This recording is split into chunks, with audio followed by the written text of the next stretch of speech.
መድኃኒትን ከተደበቀችበት አውጥታም ለፍርድ አቀረበቻት። ኤቢ አሁን ላይ መድኃኒት ያንን ሪከርድ የላከችበትን ስልክ እንደምንም ብላ አፈላልጋ በሚገርም ሁኔታ የራሷ ስም እናም በራሷ ስም እንደወጣ ሲም ካርዱንም ከደረሰችበት በኋላ በህይወት እንዳለች አረጋግጣ እንግዲህ መድኃኒት ያለችበትን ቦታ በደንብ አፈላልጋ አሁን ላይ ለፍርድ አቅርባ ፍርዱን እሷ እራሷም ሰጥታ እንግዲህ 5 ዓመት አስፈርዳባትም አባቷን ነፃ ወጣች። ፖሊሱን ይህንን ምርመራና ይህን ውሳኔ ለእኔ ተውልኝ ብላ ጠይቃው በእርግጥ እሱ ሊሆን አይችልም ብሏት ነበር። ግን ለፍርድ አቅርቢ እኔ ራሴ ፈርጅ ነው የምጠይቃት፣ ይሄንን እድል ካልሰጠህኝ ቅጣቷንም የምቀጣት እኔና እኔ ብቻ ነኝ። ይሄን እድል እማትፈቅድልኝ ከሆነ ግን ፍርድ ቤት አቀርብሃለሁ፣ እከስሃለሁ ብለው ነበረ።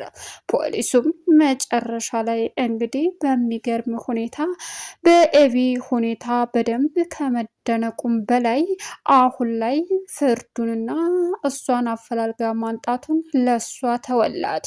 ኤቢ አሁን ያን ሪከርድ አቶ ደረጀ ነው ነፍሴን የሚያጠፋው ያለችበትንና ደረጀ የዛተበትን በሙሉ በማግኘትም ሴም ካርዱ በማን ስም እንደወጣ ቴሌጋ ሄዳ የተመዘገበበትን ማንነት በማወቅም እሷም የት ቦታ እንዳለች በስልኳ ተከታትላ እጅ ከፍንጅ አሲዛም ወደ ፍርድ ቤት መታም ችሎቱ ላይ እራሷ ኤቢ ሁና ፈርዳም አባቷን ነፃ ወጣች። አቶ ደረጀ በኤቢ እንደሚተማመንም ለወይዘሮ ማርታ ነግሯት ነበረ። እሷም ትልቅ ጠበቃ በገንዘብ ከፍለን እንከራከር ስትለውም በፍጹም ይሄንን ማድረግ አልፈልግም፣ በልጄ ተማመናለሁ በማለትም አቶ ደረጀ እንግዲህ በኤቢ በመተማመኑ አኩርታ እንጂ አላሳፈረችውም። ኤቢ ደስ በሚል ሁኔታ አሁን ላይ አባቷ ለዚህ ተከራክራ እና ፍርድ ሰጥታ እንደምታስፈታው እርግጠኛ ሆኖ ይሄን እድል ለሷ እንደሰጣት ስትረዳም የመጨረሻ እድለኝነት እና አሸናፊነት ኩራት ተሰምቷት በአባቷ ፊት ቁማ ተገኘች። አቶ ደረጀ ለፍቼም አልቀረሁኝ፣ ጀግናዋ ልጅን ለዚህ በማብቃቴ ይመስገን በማለትም ፈጣሪውን አመሰገነ።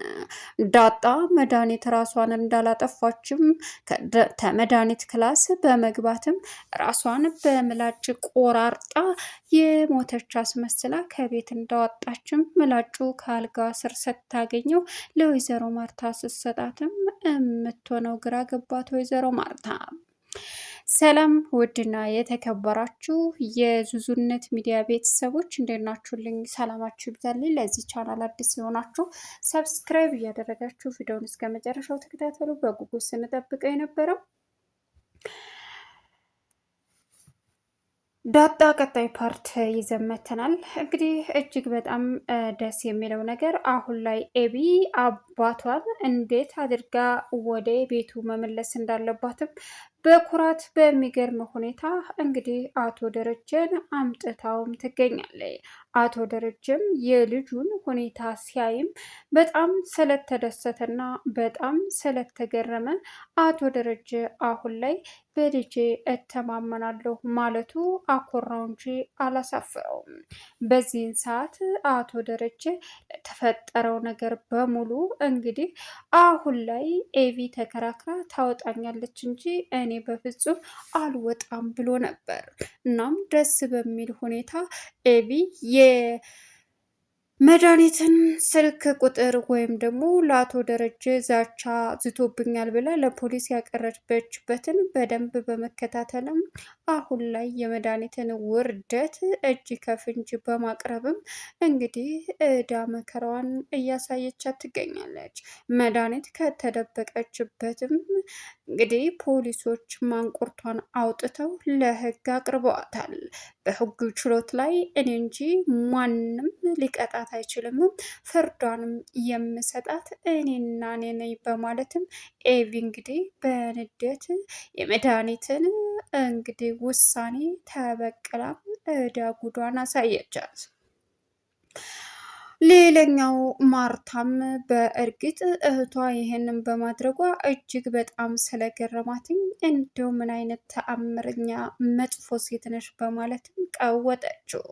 ነገር ግን አሁን ላይ ምንም ብትል ምንም አማራጭ ስለሌላት ይችን መሰሪ እንኳንም ደግ ሆነች ብላ አምና ከመቀበል ውጭ ሌላ ምንም ልታደርግ አልቻለችም።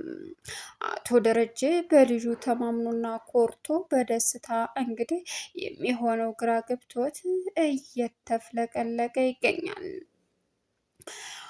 ሌላው ዳጣ እንግዲህ አባዬ ነፃ ነው፣ አባዬ ነፃ ነው እያለች የቀወጠችበት ምክንያትም ጎንበስ ስትል ከመድኃኒት አልጋ ስር ያገኘችው አስደንጋጩ ራሷን በምላጭ ቆራርጣ አቶ ደረጀን ወንጀለኛ ለማስባል ያደረገችው ጥረት እንደሆነም ስትደርስበት በደስታ የምትሆነው ግራ ገባት።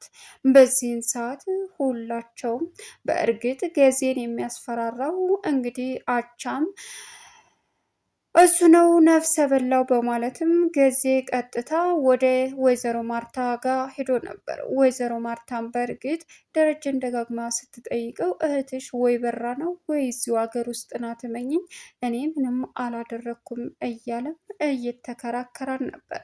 እሷ ግን እንዴት ይሄ ሊሆን ይችላል ስትለውም እመኚኝ ሆን ብላ ነው በማለትም ደረጀ እንግዲህ ምንም እንዳላጠፋ ለማርታ ለማሳመን የሚችለውን ያክል ቢሞክርም ማርታ ግን እንድታዳሪ ከርዱን ምን ፈልገህ እንደዛ ረክ ስትለውም እሱም ማርቲ እመኝኝ እንደዛ ያደረግኩት በዳጣ ጉዳይ ልጅህ ናት እያለ ስታሰቃይና ቤቴን ስትበት ነው ማየት ስለማልፈልግ ነው ጸጥ ያልኩት በማለትም አቶ ደረጀ እንግዲህ መናገር ያለበትን ለወይዘሮ ማርታ ተናገረ። በዚህን ሰዓት ፖሊሶቹ ከዛ በላይ መግባት እንደሌለባት ማርታን እንደነገሯት ለደረጀ ስነግረውም ደረጀም እሺ በማለትም በቃ አንቺ አታስቢ የሚፈጠር ነገር የለም አለ። ተመልሳ ስትሄድ ዳጣ ያገኘችውን ነገር አባዬ የድሃ አምላክ የሚስኪን የንጹህ አምላክ በቃ አንተ ምንም አላደረክም እያለ ምላጩን ይዛ እየሮጠች ስትወጣም ወይዘሮ ማርታ ምን ነሻል አለቻት። በእርግጥ መጀመሪያ ገዜ ገብቶ አግኝቼዋለሁ ገዳውን ደርሻበታለሁ ሲልም ማነው የሞተው? ምንድን ነው እህቴ ሞተች እንዴ? ትሙት አትሙት አላቅም እትዬ፣ ግን ደግሞ ደርሼበታል። ማን ነው? አንድ አለ ጥላ ቢስ ሌት ቀን አይል የሚመጣ እሱ ነው። ምን? አዎ። ኧረ እትዬ እንደዛ አይደለም ጊዜ ምን እያልክ ነው አለችው። እና ምንድን ነው ደግሞ አንቺ ምን ይዘሽ ነው? እትዬ መድኃኒት በፍጹም አልሞተችም። መድኃኒት በህይወት አለች እማዬ አለች። መኝ ምን? አዎ። እንዴት አወቅሽ? ያወቅኩትማ ልንገርሽ፣ ክላሷ ገብቼ በደንብ ፈተሽኩኝ። እናም ከክላሷ ስር የሚገርመው ምላጩን ቆራርጣ እዛ ጥለዋለች። አየሽ? ስለዚህ ይሄ ነው። ምን? አዎ። የምርሽን ነው ዳጣ? አዎ፣ ልናስመረምርና ልናይ ይገባል።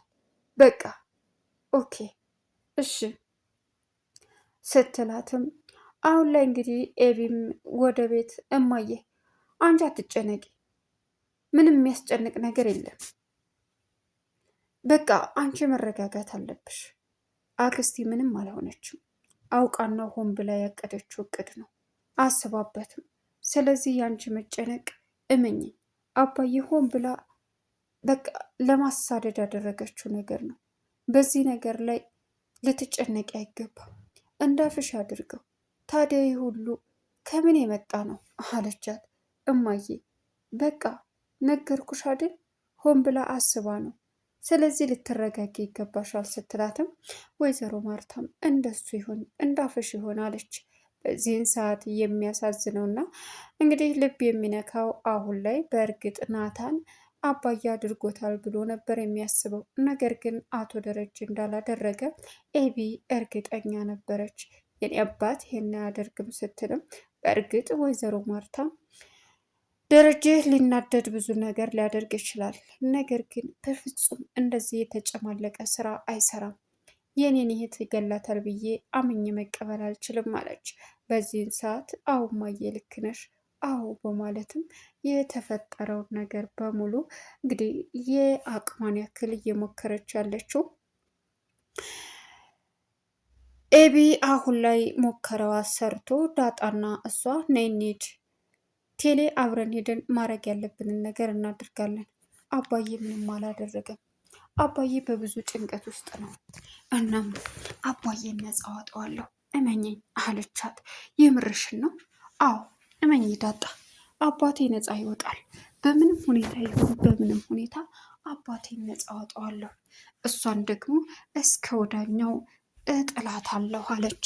በዚህን ሰዓት ኤቢና ዳጣ ተያይዘው እንግዲህ ደስ በሚል ሁኔታ ቴሌጋ ሲሄዱ ያገኙት ትልቁ መረጃ ቴሌ የላከችበትን ስልክ በደንብ ካወቀ በኋላ ወይዘሮ ማርታ አሁን ላይ እንግዲህ ይህም ባታቅም ነገር ግን እየተፈጠረ ያለው ነገር እየሆነ ያለው ነገር ለእሷ ቢያሳስባትና ቢያስጨንቃትም አሁን ግን አቶ ደረጀ ነፃ መውጣቱ እንደማይቀር ኤቢ ያረጋገጠችላት።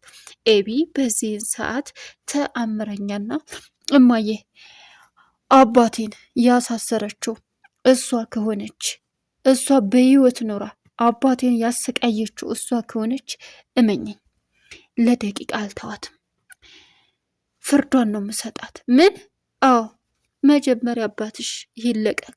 አዎ አባዬ ደግሞ እኔ እንዲከራከርለት ጠይቆኛል። ምን? አዎ ምን ነው? ቆይ እናንተ ሰዎች ምን እየሆናችሁ ነው? አድርገዋለሁ እማዬ፣ ለአባቴ ደግሞ ምንም ነገር ማድረግ አያቅተኝም እማዬ፣ አድርገዋለሁ አለቻት። ወይዘሮ ማርታ ቀልድ ነው እንደያዛችሁት? ታሳስሪዋለሽ አለቻት። እማዬ እመኝኝ፣ ምንም የሚፈጠር ነገር የለም፣ አድርገዋለሁ፣ አባቴን ነፃ አወጣዋለሁ አለች። ከዛም ወይዘሮ ማርታ ምን እያልክ ነው ደሬ? አሁን ምን ብላ ነው ኤቢ ነፃ የምታወጣ አለችው። ከሷ ውጭ ማንም የለም። ኤቢ ደግሞ ምንም ነገር ላለማድረግ ወደኋላ እንደማትላቃለሁ። ስለዚህ ልጅ ናት እኔን ነፃ የምታወጣኝ በማለትም አቶ ደረጀ ለወይዘሮ ማርታ ሲነግራትም ሰዎቹ ምን እየሆኑ ነው? ልቅስ በሀሰትም እኮ ይታሰራል ሰው ብላ ለአብጌል ብትነግራትም አብጌል ግን አውቃለሁ ግን የኔ አባት አይታሰርም እመኝኝ አደርገዋለሁ ብላ በኮንፊደንስ ለወይዘሮ ማርታ ነገረቻት። ወይዘሮ ማርታ እንግዲህ በጭንቀት ላይ ብትሆንም አቶ ደረጀን ነፃ የምታወጣዋ ኤቢ ለሁሉም ነገር ዝግጁ ሆና አሳየቻት። ለቻናሉ አዲስ የሆናችሁ ሰብስክራይብ እያደረጋችሁ ቪዲዮውን እስከ መጨረሻው ተከታተሉ። እንግዲህ በጉጉት ስንጠብቅ የነበረው ዳጣ ይሄንን ይመስላል። ሀሳብ አስተያየታችሁን ኮሜንት ላይ አስቀምጡልኝ። እውነት የኤቢ ጀግንነት አስደስቷል።